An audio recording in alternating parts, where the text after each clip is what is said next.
Bonjour, alors aujourd'hui je vais vous parler de mon programme sportif. Bon, il a un peu évolué depuis que je suis née, alors je vais vous faire un petit récapitulatif assez rapide. Quand j'étais plus jeune, je faisais du sport à droite à gauche, j'ai testé plein de trucs, mes parents m'ont fait tester plein de sports différents.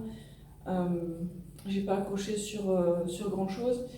Et ensuite, quand j'étais à la fac et puis après, pendant mes premières années de vie d'adulte, j'ai rien fait à part marcher en ville, quoi. Ce qui était pas si mal que ça pour mes jambes, mais bon, c'était pas grand chose. Alors ensuite, au bout de 8 ans d'absence de sport, j'ai commencé à courir parce que j'avais trop d'énergie, parce que ma nouvelle alimentation elle me donnait plein d'énergie. Et ensuite, j'ai commencé le vélo. Alors le vélo, j'ai commencé ça en 2012 et depuis, j'ai pas arrêté parce que j'adore ce truc. Alors la course à pied, j'en fais toujours, de temps en temps, mais quand même beaucoup moins qu'avant. Et du coup, c'est quand même mieux pour mes articulations d'en faire moins souvent. Et alors tous ces sports-là, je les ai commencés progressivement. J'ai commencé. Bon, peut-être pas à zéro, vu que j'avais déjà un peu d'endurance, vu que je marchais, ensuite j'ai couru, et ensuite le vélo.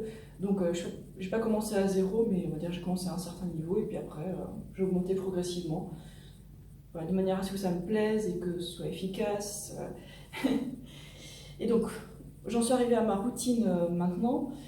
Alors, si le temps le permet, je vais faire une sortie à vélo le matin, dès que la température le permet. Par exemple, s'il fait froid, super froid, je vais attendre un petit peu. Et s'il fait trop chaud en journée, je vais rouler le plus tôt possible. Et alors, ce que je fais, je vais rouler pendant, en général, 1h20. Ça, c'est ma sortie normale. Et des fois, je prends un peu plus longtemps quand je roule avec un groupe ou alors aller à un endroit particulier. Donc là, ça me prend plus de temps, mais je fais ça peut-être une fois par semaine, voilà, pas plus, quoi.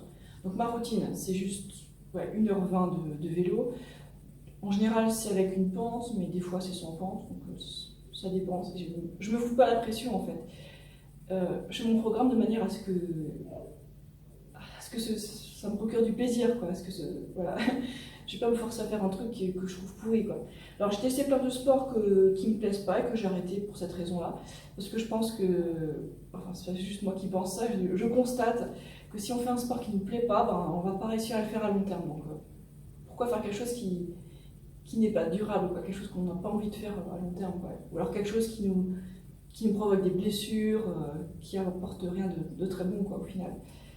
Donc voilà, avec le vélo, je peux faire quelque chose, je peux faire du sport tous les jours, je peux faire du sport difficilement tous les jours si j'ai envie, et puis le lendemain, je peux comment faire. Alors que si, on va dire, si je cours trop à pied, le lendemain, je vais avoir les jambes KO et je ne pourrai pas m'entraîner, quoi. Ou alors si je m'entraîne, je risquerai des blessures, c'est un truc que je ne veux pas faire, voilà, par exemple. Donc il y a plein de choses à prendre en compte quand on choisit un sport. Alors si vous voulez faire du sport pour maigrir par exemple, pour être en pleine forme, pour votre santé, testez plusieurs sports et gardez que celui qui vous plaît le plus et celui qui a le moins de risques de blessures aussi, comme j'ai dit avant, parce que ça n'a pas duré.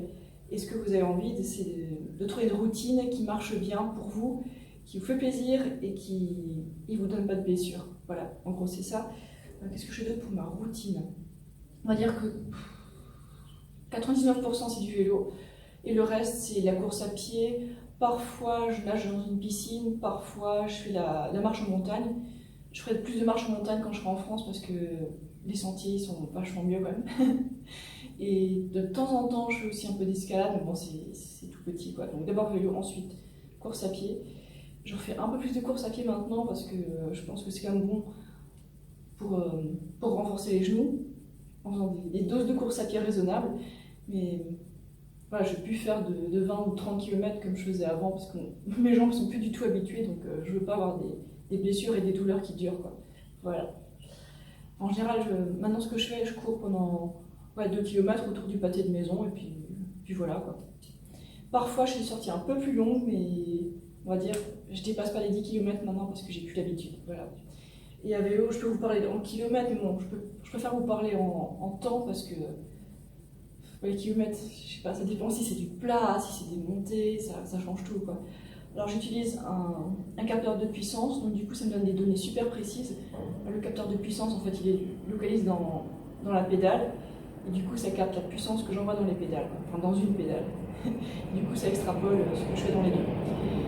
J'ai aussi un capteur de pouls, mais c'est pas super fiable. C'est bien qu'on a que ça, ouais, mais après je trouve que ça suffit pas. Après, si vous avez que ça, voilà, vous basez là-dessus. Pour faire de l'endurance, c'est pas mal. Voilà. Et voilà. Et pour me nourrir, si je fais une sortie normale, je vais manger, je sais pas, une banane, une pomme ou un autre fruit avant de partir m'entraîner. Voilà.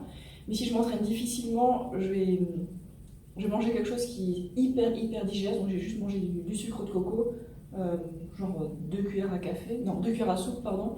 Et puis voilà, je fais mon entraînement difficile pendant, je sais pas, moins d'1 heure, et puis après je rentre, et là je me fais un petit déjeuner vers 9 heures avec plus de fruits, quoi. Voilà. Et sinon, le jus de fruits, j'ai essayé, mais ça demande un petit peu de digestion, donc je préfère boire le jus de fruits avant un entraînement facile, quoi. Voilà.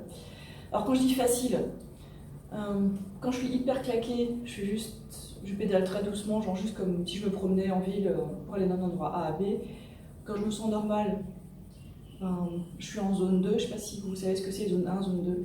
Donc entraînement très facile, c'est zone 1, récupération et tout. Zone 2, c'est zone d'endurance. Alors, vous pourrez trouver les zones cardiaques, alors des zones de puissance, mais bon, vous prenez ce que vous avez.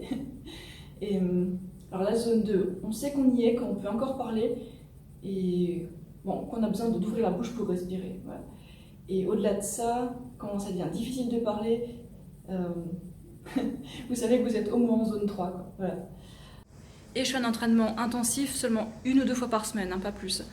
L'intensité représente au maximum 5% de mon temps d'entraînement sur toute la semaine. Je m'entraîne tous les jours, comme je l'ai dit, si je peux. Et quand j'ai vraiment envie de repos, quand je suis claquée, là je fais rien. Voilà, je fais rien, pas la pression, je mange la même chose et voilà, relax. Vous savez, quand on fait un sport qu'on aime, il n'y a plus besoin de se forcer en fait.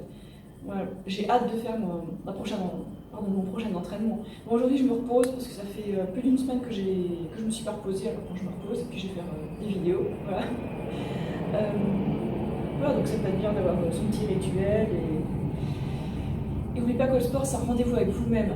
Si vous avez besoin d'une motivation extérieure ou d'autres gens, puis de coach et tout ça, pour vous motiver à faire du sport, peut-être que vous faites le mauvais sport, donc testez autre chose jusqu'à ce que vous trouviez celui qui vous plaît. Quoi. Voilà.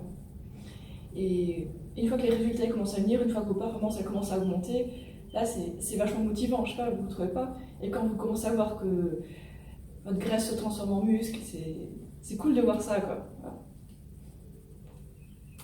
Voilà. C'est tout. J'espère que vous allez passer une journée de bonne humeur, avec plein de bonnes choses. Ciao!